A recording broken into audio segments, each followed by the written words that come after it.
అక్క the same time ఇండస్ట్రీకి boss అనడం కన్నా ఇండస్ట్రీ బిడ్డ అనుకోవచ్చు మన మెగాస్టార్ చిరంజీవి గారు. సో పద్మ విభూషణ్ అవార్డు వచ్చినప్పుడు సో ప్రోటోకాల్ ప్రకారం కొంతమందికి అదృష్టం దక్కింది. ద సేమ్ టైము మీరు ఆయనకు అవార్డు వచ్చినప్పుడు దగ్గరికి వెళ్ళారు, అందరు ఫోటో దిగే అరే బాబు దేవుడా ఒక ఫోటో చాలా అనుకునే వాళ్ళు. సో మీరు సన్మానం చేశారు, అయితే చాలా వరకు మాట్లాడారు, చూసాను నేను విజువల్స్.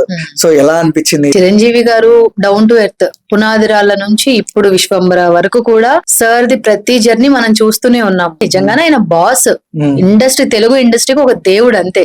ఎందుకంటే నేను ఎంత చాలా చిన్న ఒక సముద్రంలో ఒక చిన్న అనువంత కూడా కాదు సార్ దగ్గర, చిరంజీవి గారి దగ్గర. అలాంటిది అందరూ బొకేస్ ఇస్తుంటే నేను వెళ్ళి శాల్వా కప్పుతుంటే ఎంత హ్యాపీగా ఇలా ఉంగి ఆ శాల్వా తీసుకొని నమస్కారం చెప్పి ఆ తర్వాత షేక్ హ్యాండ్ ఇచ్చాను. అసలు నేను మాట్లాడితే సార్ మాట్లాడతారా లేదా అని అనుకున్నాను, కానీ మాట్లాడేశా. మా నాన్నగారికి చిరంజీవి గారు అంటే పిచ్చి వీరాభిమాని. 4 కిలోమీటర్ల సైకిల్ తొక్కుతూ వెళ్లి సినిమా చూసి మళ్ళీ 4 కిలోమీటర్ల సైకిల్ తొక్కుతూ ఇంటికి వచ్చేవాళ్ళంట.